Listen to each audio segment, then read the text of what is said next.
right, time for you to join me in singing. God is my source.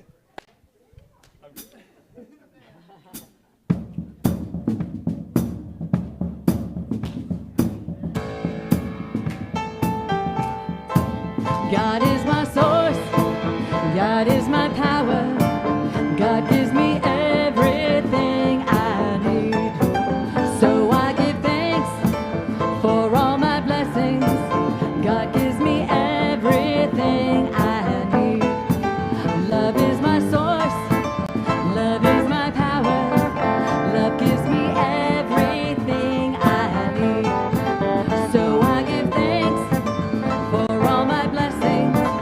Love gives me everything I need. Joy is my source. Joy is my power. Joy gives me everything I need. So I give thanks for all my blessings.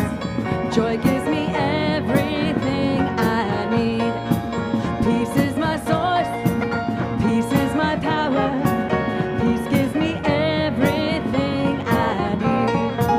So I give thanks for all my blessings. Peace gives me everything I need. God is my source. God is my power. God gives me everything I need. So I give thanks for all my blessings. God gives me everything I need. God gives me everything I need. God gives me everything I need. Whoa, thank you, Reverend Karen. It was beautiful. Good morning, my beloved spiritual community. Good morning. Welcome to the Center for Spiritual Living, Capistrano Valley. My name is Judy Chapman, and I am your assistant minister. I'm delighted that you're here today. You are in for a fabulous service. Every aspect of it is divine, is wonderful, every single thing. I have to tell you something that a couple weeks ago I was at dinner with one of my daughters, and she had some friends there. Oh, Mom, tell them what you believe in your church. I went, what, in the next 30 seconds? Yeah, you know that. Think about, bring about. What you think about, you bring about. And thoughts are things. And I said, yeah, that's it.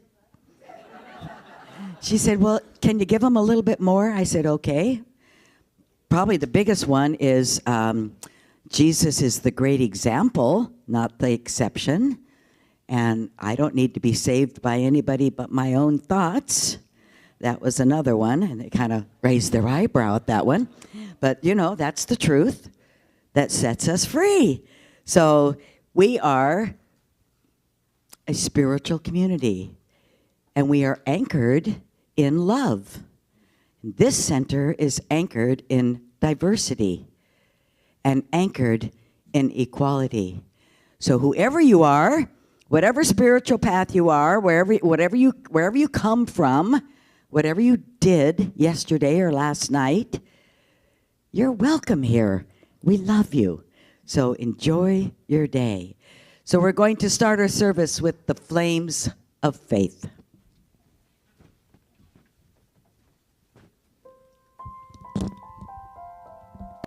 We perform this ceremony to promote the universal consciousness of life, which acknowledges that all people, all faith, all sentient beings come from the one great universal presence that we call spirit.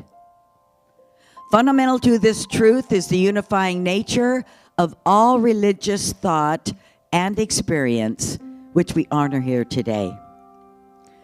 We light the candle for the Tao, honoring the universal path of harmony and equilibrium, the natural way. We light the candle for the shamanic traditions, honoring the beliefs and the practices of all indigenous peoples. We light the candle for Hinduism, honoring the path of knowledge, action, and devotion. We light the candle for Judaism, honoring the ethical path of living by sacred law. We light the candle for all forms of Buddhism, honoring the Four Noble Truths and the path of compassion. We light the candle for all forms of Christianity, honoring the Christ consciousness as the path of love. We light the candle for all forms of Islam, honoring the path of compliance with the will of God as the highest calling.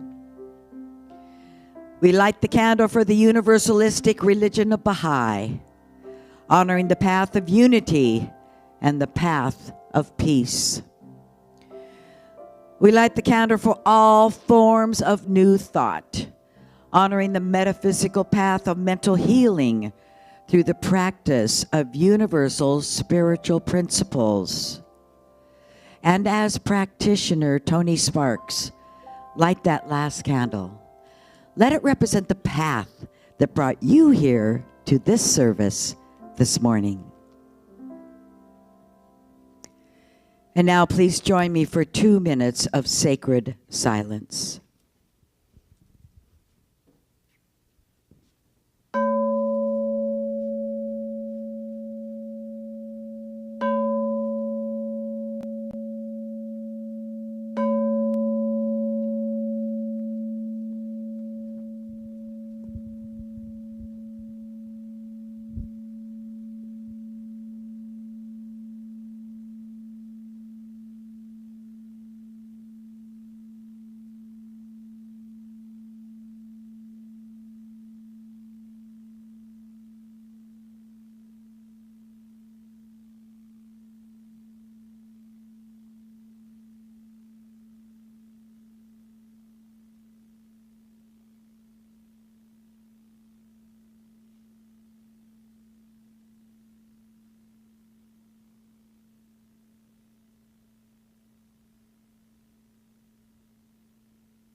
Please join me in prayer.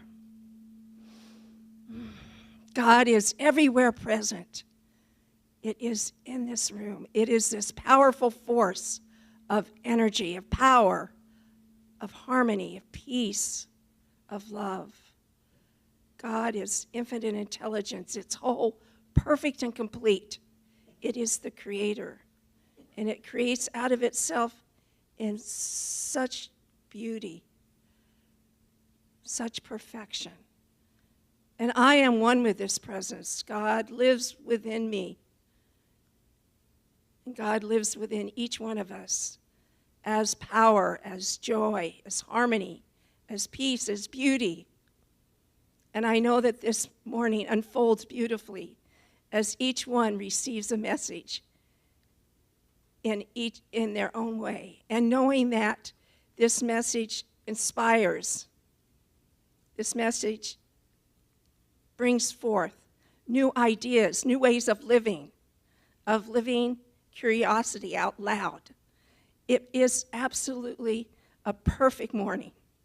And knowing that the music brings forth our energy, our feet pounding, our joy of harmony, our joy of being together in community, this community, the spiritual home. And I am so grateful for each and every person that brings forth their power, their energy, their true being into this room to celebrate today, to celebrate the sun, to celebrate each other. So with so much gratitude for this morning as it unfolds beautifully, I say, and so it is.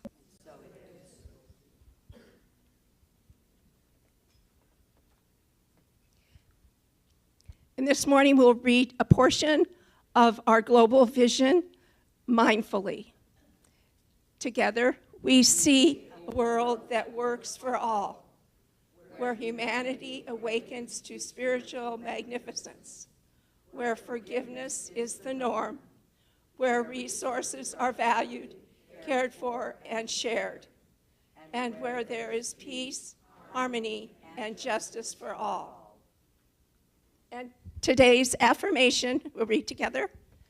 Today I live life to the fullest, and so it is. Thank you, Tony. Oh, now it is my great joy to welcome to the platform our dynamic and talented Jamie Lula.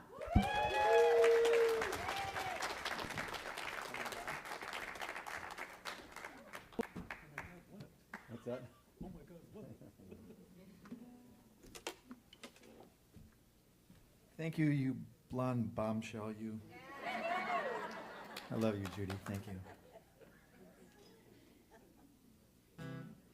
I'm grateful to be here. Grateful to be anywhere.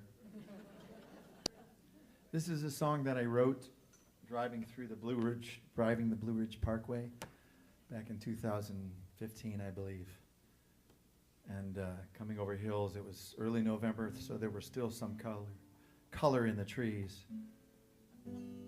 For any of you who've driven anybody driven the Blue Ridge Parkway during that time of year? Oh my God. I'm driving, leaving a message to my wife saying, oh my God, it's so beautiful. And it is. It should be a bucket list.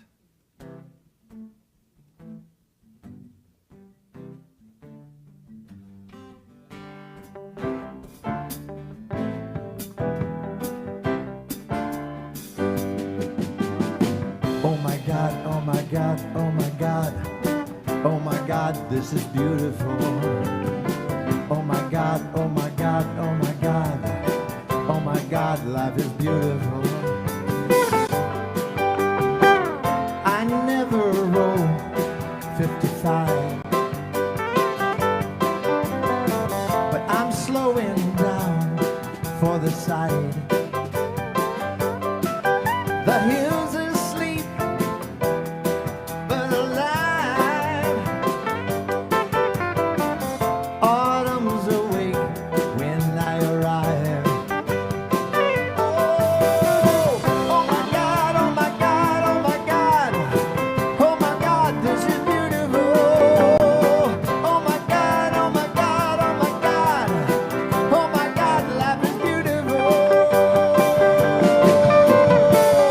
So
Thank you, Jamie. Wow, Jamie Lula in the house.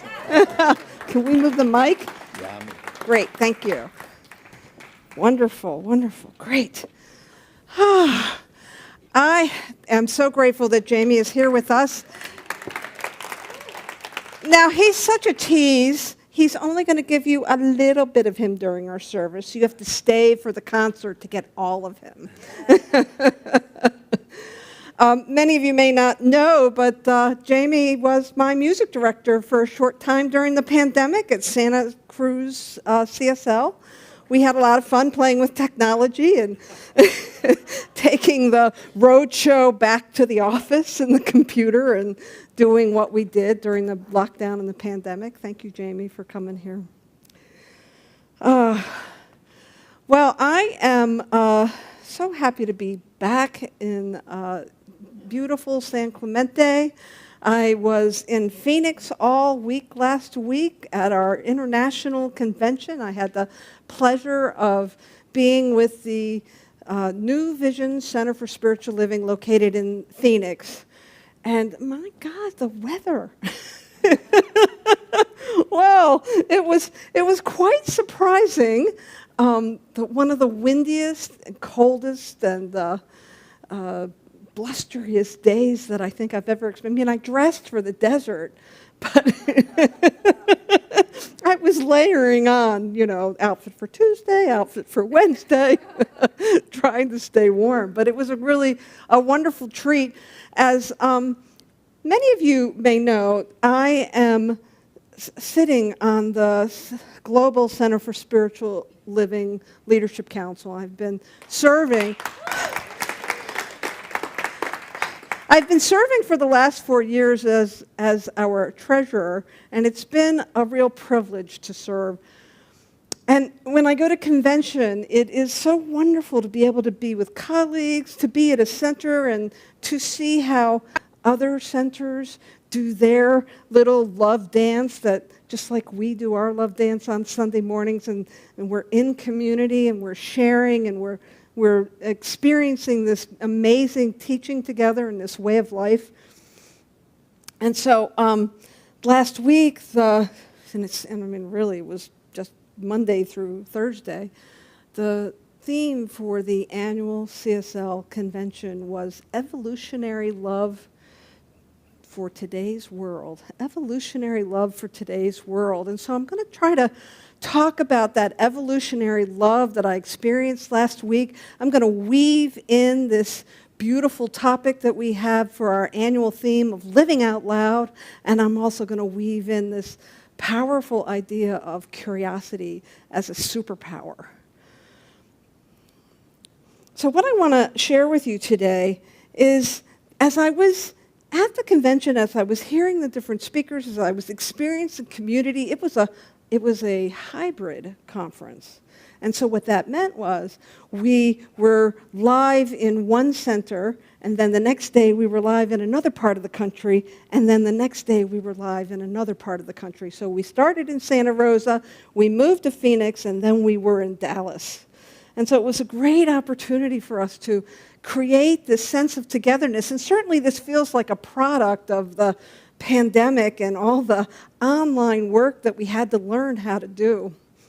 I know that as I was listening to the speakers, I could sense that we were teasing something out, that there was some newness that was coming forward.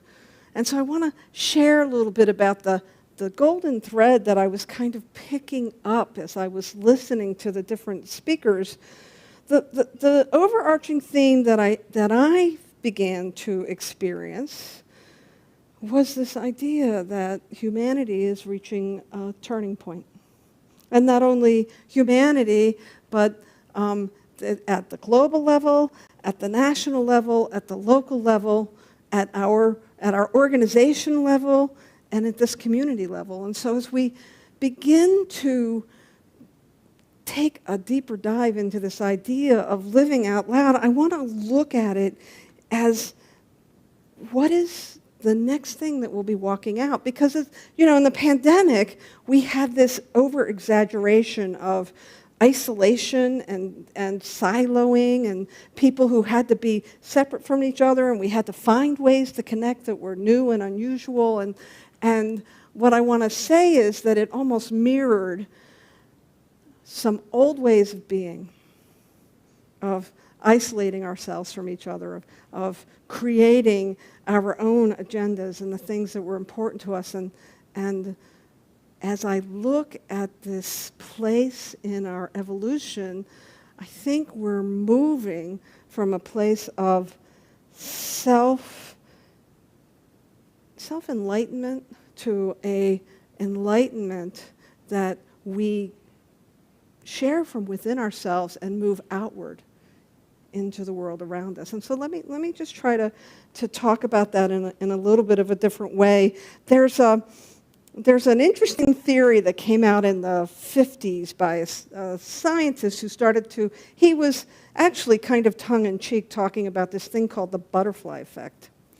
It later came to a greater understanding that he actually didn't believe in the butterfly effect, but he theorized that the flap of a butterfly's wing in South America or South Africa could influence the hurricanes that we experienced in North America.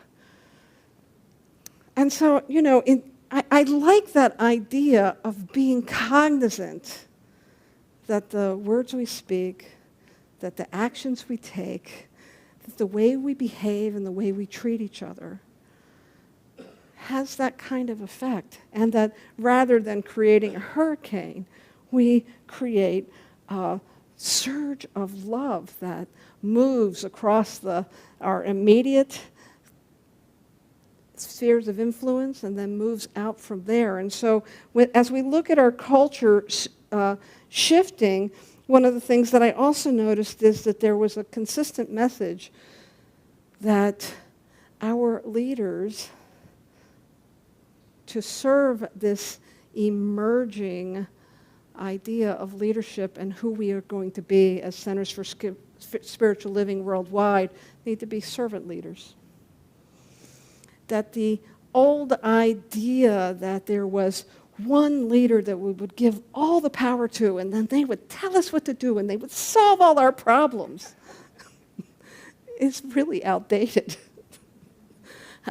I remember when I was a young woman and starting to get a bit bigger sense of the world, I remember thinking that there were some people in charge, and they were keeping everything together and organized, and all I had to do was figure out the rules and I'd be okay. And I grew up a little, started to walk out into the world, and I started to realize that, man, we're making this up as we go along. That the good ideas that we come to, whether they be policies or procedures or civic laws that we come up with, they're just good ideas that we've come into agreement about. That there isn't some one small body that is holding all the cards, and that it is our job to figure out what they want us to do. Now, as I think about this idea of servant leadership, I begin to understand that there's a maturation that's happening within our movement. There's a maturation that's happening in this center as we look at leadership. I think, I don't know about you, but those of you that may have served on board leadership in that old model where you were supposed to know all the answers and tell everybody what to do, it was exhausting. It was exhausting. No, this new idea, it's not so new, many of us are familiar with it, but this idea of servant leadership where we serve a greater good, where there's some beautiful idea that is so profound and has so much potential that we step into it, that we find that place within our heart, the things that we're passionate about, and we move into it in a way that only we can. Because in this philosophy especially, we have done so much great work in creating a pathway for us to have this individual enlightenment. And what I know is that individual enlightenment is becoming so bright that it's time for us to give it away, to do more outreach. And the thing I've learned in this movement especially is that there's so much creativity in the world. We work with this thing, I talk about it all the time, the creative process. It's the thing that makes the grass grow. It's the thing that everything's created twice, first in consciousness and then in form. And so we're working with this creative process, and things are changing all the time.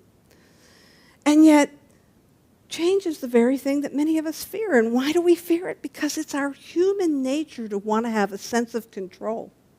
It's our human nature to want to feel safe. It's our human nature to want to have a sense of standards and stability.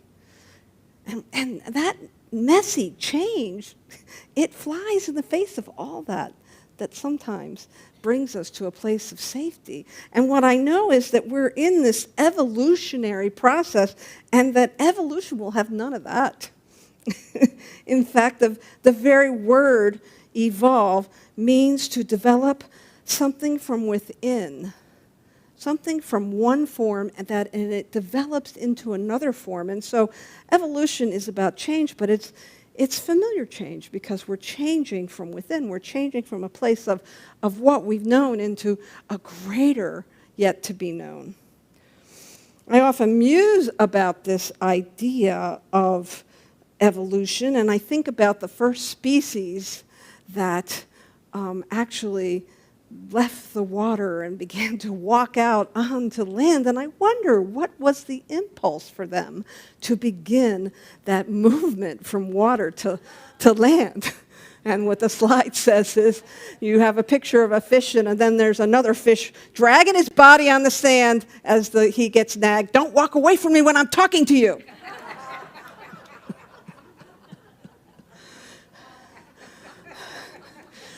I think there's a little more to it than that. I think the evolutionary process of moving from one space to another, there's definitely a pull and there's a push for something new, something that needs to be known by us, something that needs to be experienced by us. So as I was at the convention this week, Monday was our business meeting. We had a great opportunity to listen to all the things that were happening at home office. We have so much good work happening with the education department, many forms of education. We do higher education. The education that you experience here comes out of home office. We talked about the finances.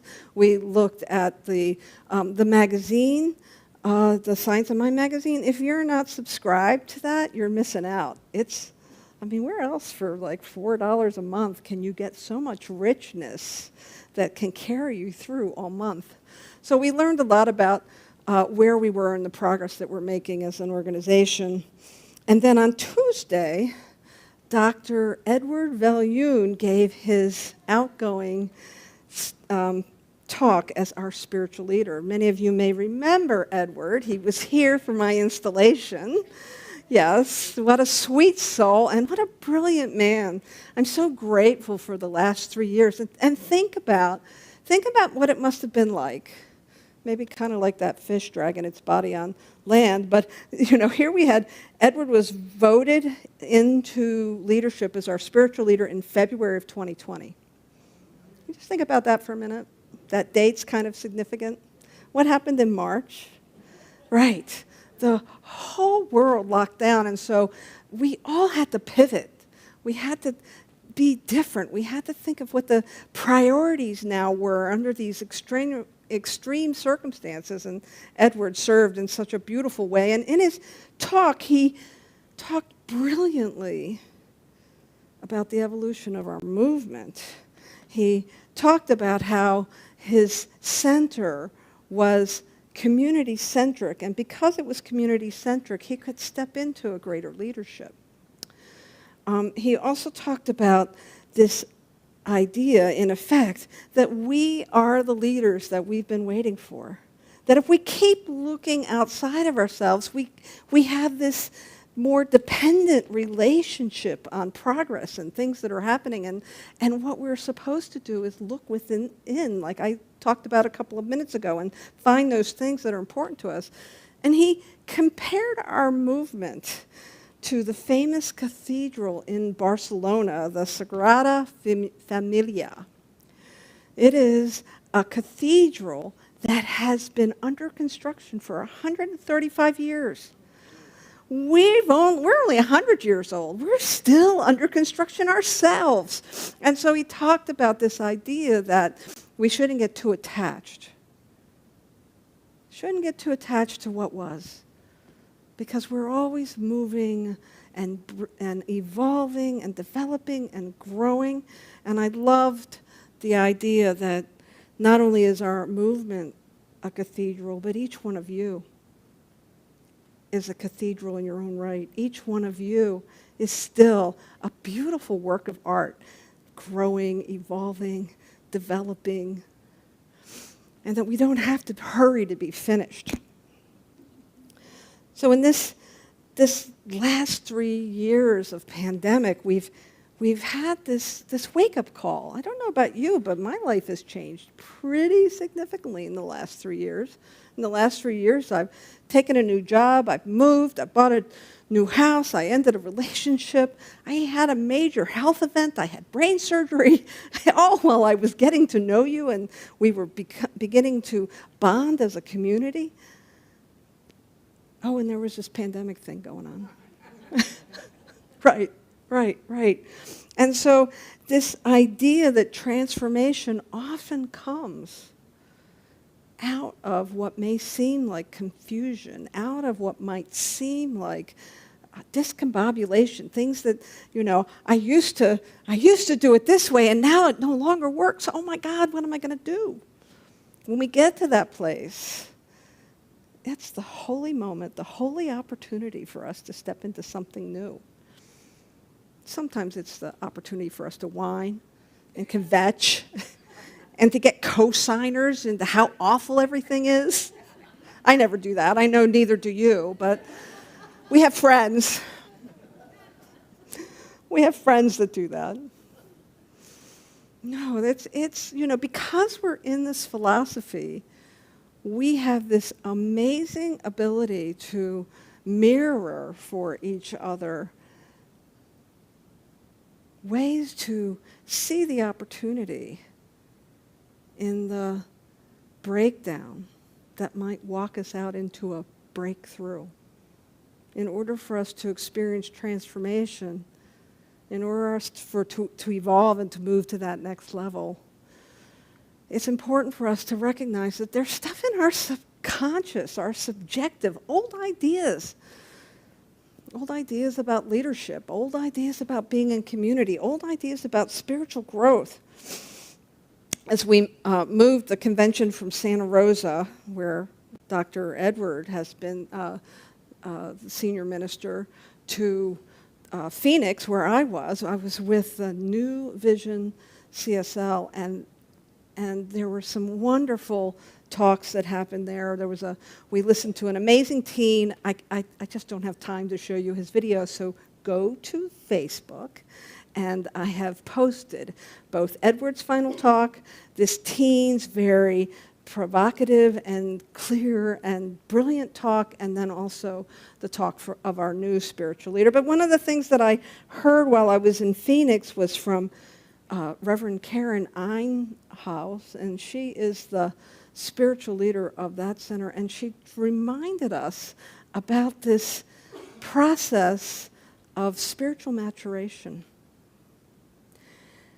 And she talked about Ken Wilber's model for spiritual maturation, and he's one of those guys that looks at how things change.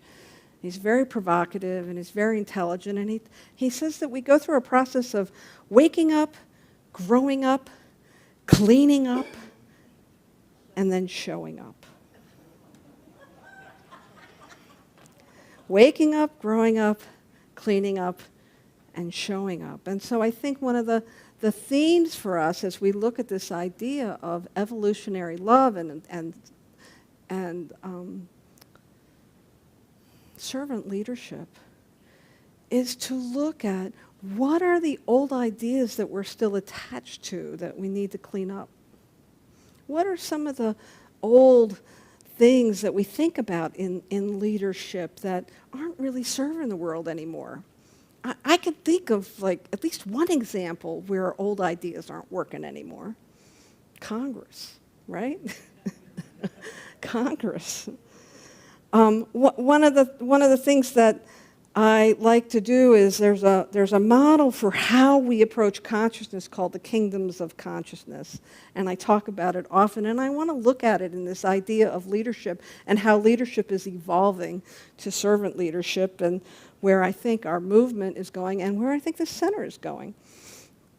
And so I'll blow up some of these pieces for you in a minute, but the kingdoms of consciousness is simply, consciousness doesn't have 4 parts. Consciousness is not hierarchical, but how we experience consciousness does go through a couple of different phases. And so the first kingdom of consciousness is often that kingdom of consciousness where we feel like things are done to us and we're pretty powerless. And that second kingdom is where we start to get a taste of personal empowerment. And the third kingdom is when we begin to understand that there's something that is moving through us and can express as us. And then in the fourth kingdom of consciousness, we begin to really lose and drop all sense of otherness, where I and the Creator are one. And so as this relates to leadership, in Kingdom 1, we have this follow the leader consciousness where we have no good ideas of our own and we just wait to be filled up with good ideas that others will pour into us so that we will do what we're supposed to do. I don't think that's, I think especially this bunch. That doesn't work too well because we're all smart, right? For anybody to lead from this place is really severely underestimating the wisdom that lives within each one of us and is accessible. As we begin to get a sense of our own power and move into Kingdom 2, I call this challenge the leader consciousness, where we get bound by our own good ideas. We have agendas. We have things that we think are important to us. We're the sort of like, oh, I know how to solve that. Wait, let me listen to me. It's kind of what we see going on in Congress. I wish it was that juvenile. Maybe it's juvenile in a different way. But this Kingdom 1 and Kingdom 2 are still dualistic arenas of our relationship with consciousness where we're still seeing an us and them. We move into Kingdom 2 when we begin to take responsibility for our experience. And it's only when we're ready to surrender, and I mean surrender in a holy way, we surrender into Kingdom 3 and we begin to have this experience of the divine and the divine ideals that want to move through us. And we're guided by a bigger idea, bigger than our own agenda, bigger than anything we can do on our own even. And we reveal the leader consciousness and all. And this is where I believe our movement and our world is moving to. And in more non-secular arenas, we might talk about this a little differently, but it really is about that greater good that we try to agree on, where we can begin to find some common grounds in our values and the things that are important. In a lot of ways, we have a long way to go, and in many other ways, we have organizations all over the world that are doing this, that are beginning to have a greater understanding of the divine wholeness that we are as a world, and working with that power of the collective and collaborative world that we live in, that is no longer isolated. That maybe the butterfly effect is that post that somebody puts on Facebook that then goes to Instagram, that then goes to Yammer, that then goes to the people you see in your room. It is difficult for us to do anything in this world that isn't affecting someone else, that we don't begin to understand and see different dimensions of it. Kingdom 4 is a kingdom that is rarely lived out of problem-solving, solution-finding place. Kingdom 4 is where the leader and the follower and the leader, it's all one. Where we actually become the ideal, where we live it without even thinking about it. It's where dualism completely dissolves and we step into this place of complete unity and communion with all life.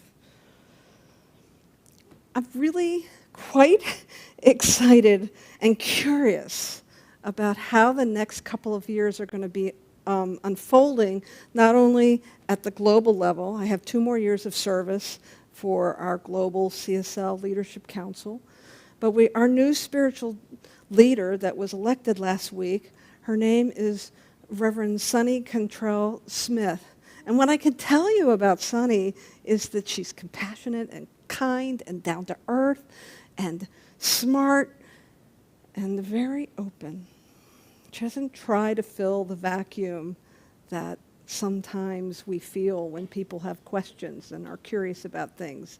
She's smart enough to wait and to see what develops.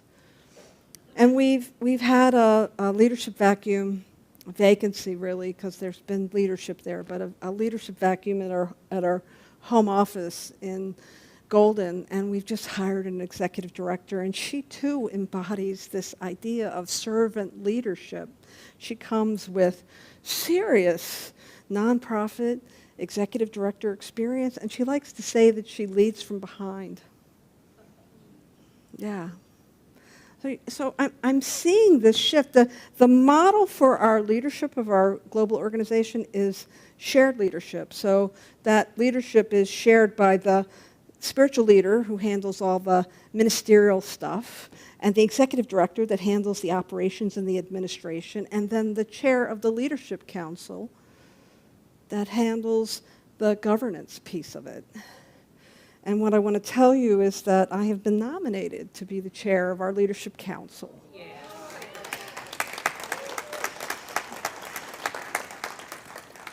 And I'm running unopposed. Reminds me of June of 2021 when I came to your community, our community, your community at the time. That vote will happen on Wednesday. But I feel like I resonate with that servant leadership model of leaning towards the greater good, of checking my agenda at the door, of trying to see how we can really lift each other up and be stronger together. And so I'm really excited about what's before us. I think that this trend of letting go of this old idea of the leader at the top is really going to serve us. It has served us here in the year and a half that I've been here. We've moved more towards collaborative leadership and shared leadership where we work together, and I feel like we're stronger. I invite you, if you're curious about what stepping into leadership would do for you, and you are a member of our organization, we have 1 spot left open.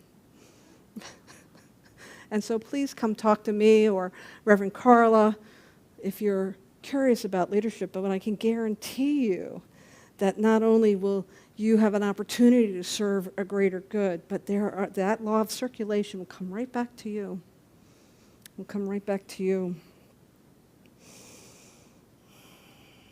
So living curiosity out loud, I think, means letting go of our old ideas. It means being curious about the change that's happening. It means being curious about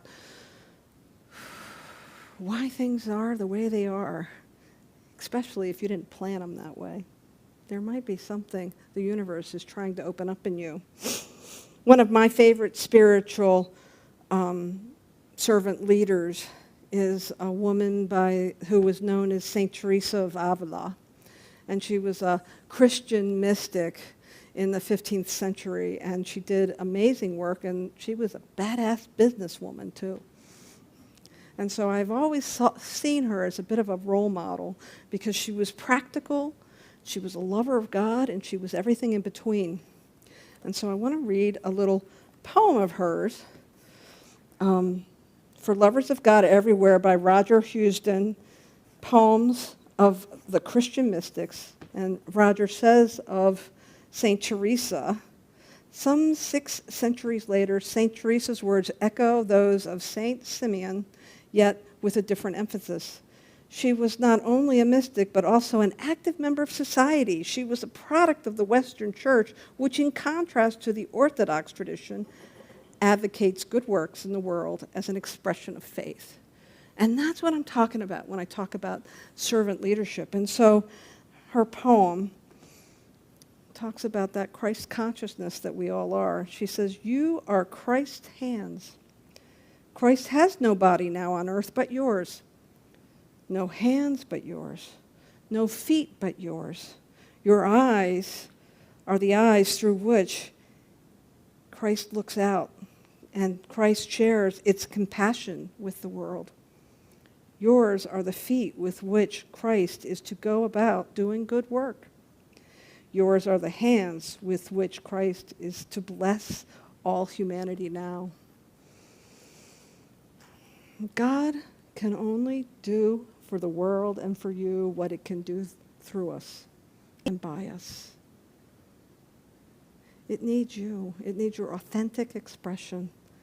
And it's not hard work because all you have to do is tap into that place that really turns you on, the things that get you excited, and to lean into those spaces so that you can be part of this big vision of a world that works for everyone. And while that big vision of a world that works for everyone may seem too big, right now, we can make a world that works a little bit better. And it is that little pivots of change that will get us to that big vision. Thank you very much.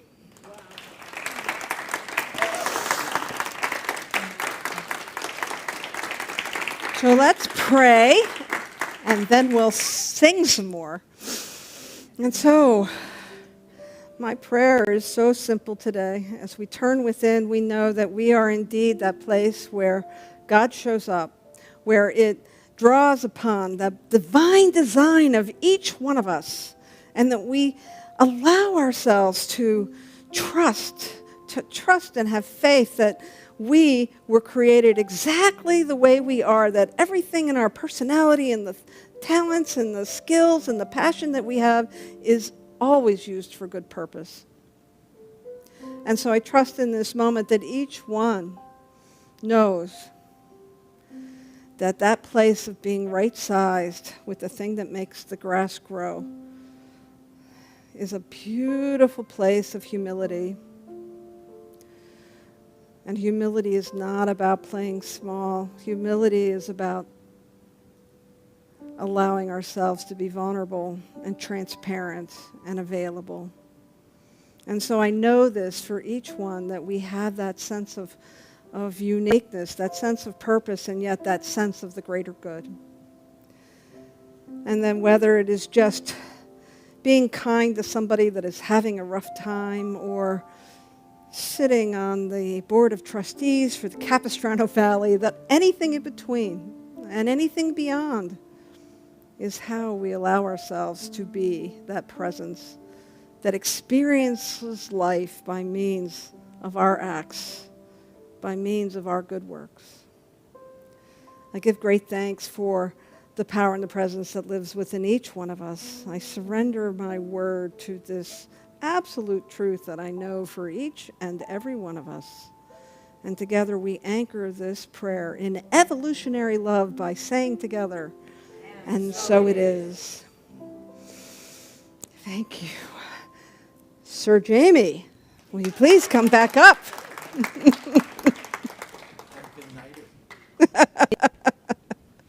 Indeed.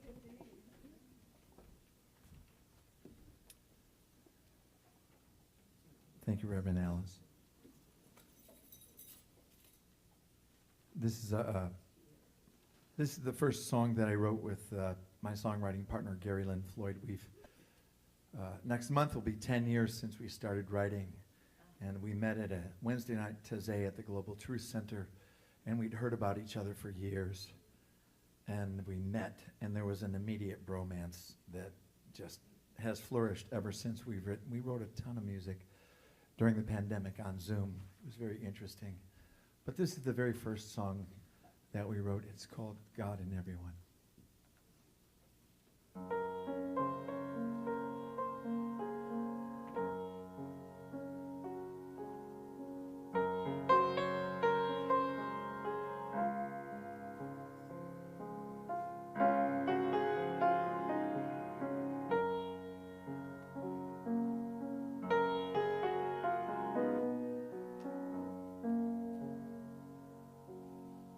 Everything beneath the sun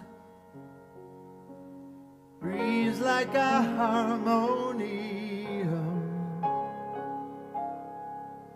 Pure perfection has begun, shining like a midnight sun. Out of darkness I have come, I see God in everyone.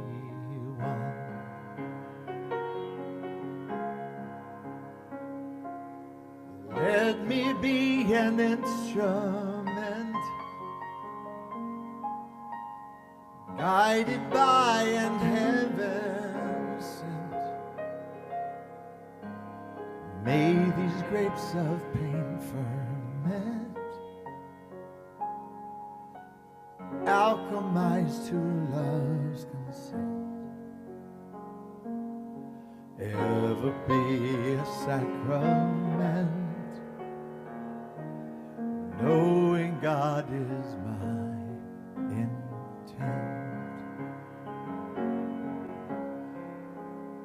God, let me know your name. Hold me in the same breath as your word. Oh God, I feel you all around. Oh, how you astound me with your grace.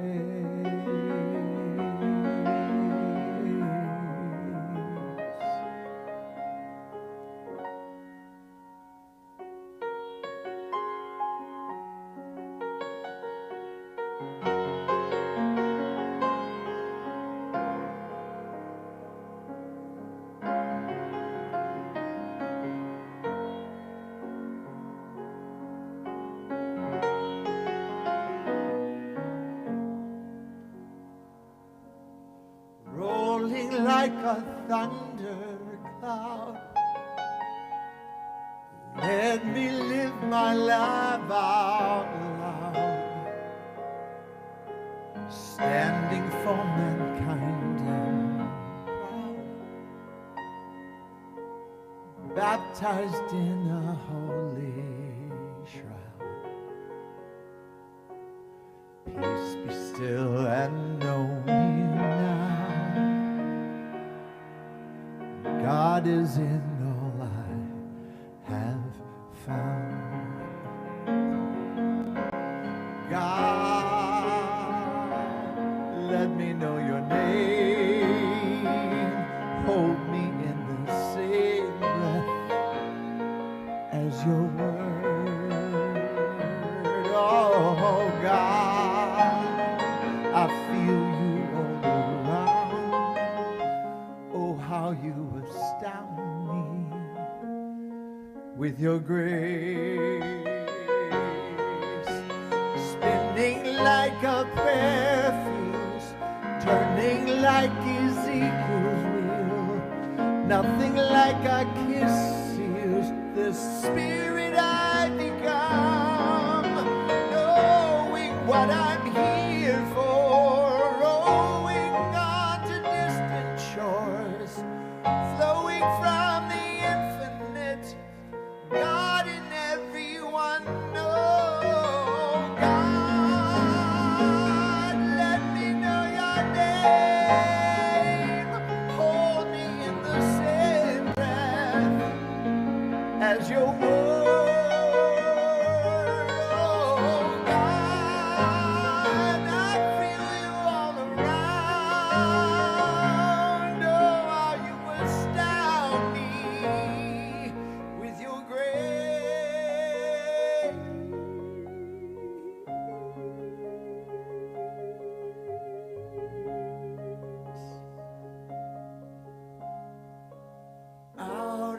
darkness I have come,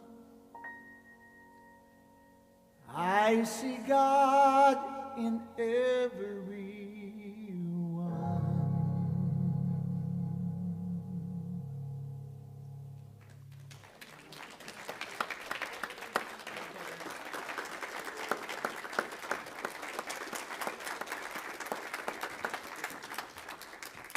Stick around. I hope you all stick around for the concert. Oh my. Those words, that melody does something deep within our being. Let's give him another hand. Thank you so much.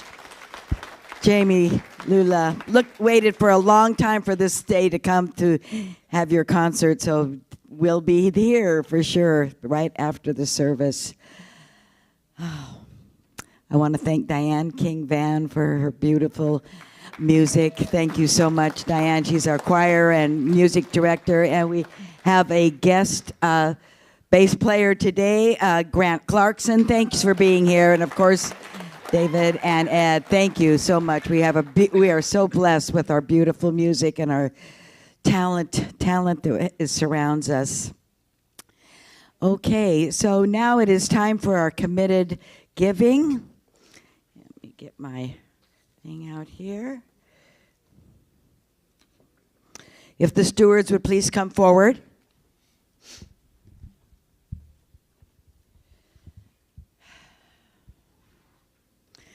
In the back of your chair, there is a blessing card. And so if today is not your day to give back to the community, sometimes we all do it some of us do it on the first of the month, some on the end of the month, some in the middle of the month. So if you would put your blessing, please, in the basket, it would be great. And it says, in deep gratitude for all my blessings, I place this card in the basket. I ask that these offerings be blessed, appreciated, and multiplied. It is my honor to give my blessing in this way. Thank you, God, universe, spirit. So let us say our offering together.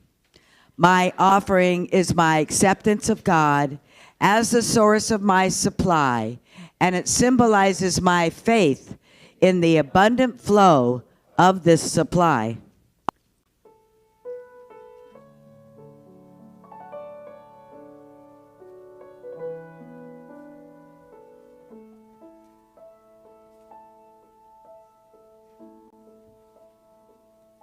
I am so blessed. I am so blessed. I am so grateful for all that I have. I am so blessed. I am so blessed. I am so grateful. I am so blessed. I am so blessed. I am so blessed. I am so grateful for all that I have. I am so blessed. I am so blessed. I am so grateful. I am so blessed. I am so grateful. I am so blessed. I am so grateful. I am so blessed. I am so grateful. I am so blessed.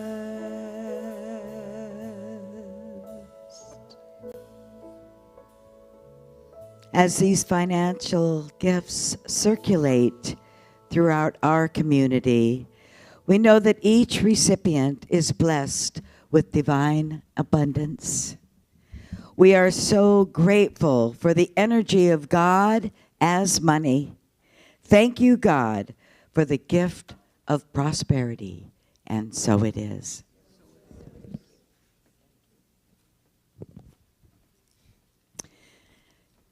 If you're here and a guest for the very first time, we have a gift for you, and we would like to acknowledge you. So if you want to raise your hand, we can give you that right over here. There's two right over here. The gift is you take it into the bookstore, and you'll get a gift, and it's a book. So let's welcome our guests for today. Thank you for coming. And please stay for our fabulous concert. We have volunteers that keep all the things working, just like Reverend Alice was talking about, a shared leadership evolving, yes. A servant shared, right, okay. And we have that. So if you're a volunteer and you've been sharing that love this week, please stand so we can acknowledge you. Thank you. Thank you. A part of these people are the practitioners who are trained in the art and the science of affirmative prayer, spiritual mind treatment. We will have two at the back of tables today. If you have seen a bump in your road and you need to have clarity, they will look right through the forest into the trees and see your truth. So the people today are Kathy Story, Tony Sparks, and Kay Allen, who has been holding the high watch for us for this entire service. And what that simply means is she's back there in prayer, opening our hearts, opening our minds, so that we receive all the abundance that is ours. So thank you, Kay. Okay, and now it is time for invitations.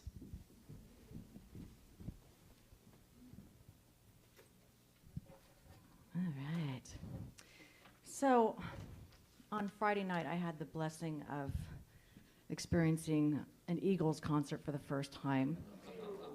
Moved me so deeply. And today, I get it again with Jamie. So, we get to experience that heart-opening experience with his concert. So please stay after the service, go grab a bite to eat, and then enjoy his amazing presence, his passion, and so please do not go anywhere. You will not be sorry. The concert will start at noon, and the suggested love offering is $25 or more. So our friendship circles are still open for signups. If you would like to deeply explore your spiritual journey with other like-minded individuals in the intimate setting of someone's home, sign-up sheets are available in the back of the room, and if you have any questions, please see Reverend Carla. So, as Reverend Alice mentioned, are you curious about our Board of Trustees? Please see Reverend Alice or Reverend Carla if you have any questions. And this Friday night is game night. We have card games at 5 o'clock and Mexican trained dominoes at 7. So come and bring a snack to have and to share, and a friend as well. So our annual general meeting is coming up Sunday, March 19th after the service. So please plan to be here to elect our new trustee and find out what our upcoming plans for 2023 are. And proxies are available if you are not able to attend. And mark your calendars, Sunday, March 26th, our beloved Dr. Heather will be here providing our Sunday message, and there'll be time afterwards to talk with her and to chat. She'd love to see you. And then Sunday, April 2nd is Palm Sunday. We are presenting our metaphysical interpretation of Jesus Christ Superstar. Yay! I know this is one of your favorites, so plan to be here and bring friends and family. So exciting news, our youth and family program is coming back very soon, so stay tuned. We don't have any details as of yet. And Heather's here. Hi, Heather. She's back there. Heather Crump. Sorry. Heather Crump is our new youth leader. Yay. So you're invited to any of our ongoing weekly events. We have Book Study with Mary on Wednesday mornings at 9 a.m. and currently it's Michael Singer's book, The Surrender Experiment. Still, Mary, yes? Yes. And Shifting Sands on Thursday mornings from 10:30 to 12:30 in the multi-purpose room and on Zoom. And Coming Home, Awakening to Spirit on Friday mornings at 8 a.m. on Zoom with Joyce Fournier. So pick up an invitation in the lobby, and I think that's it. So it's time for us to stand and sing together our closing song, What Is Mine to Give?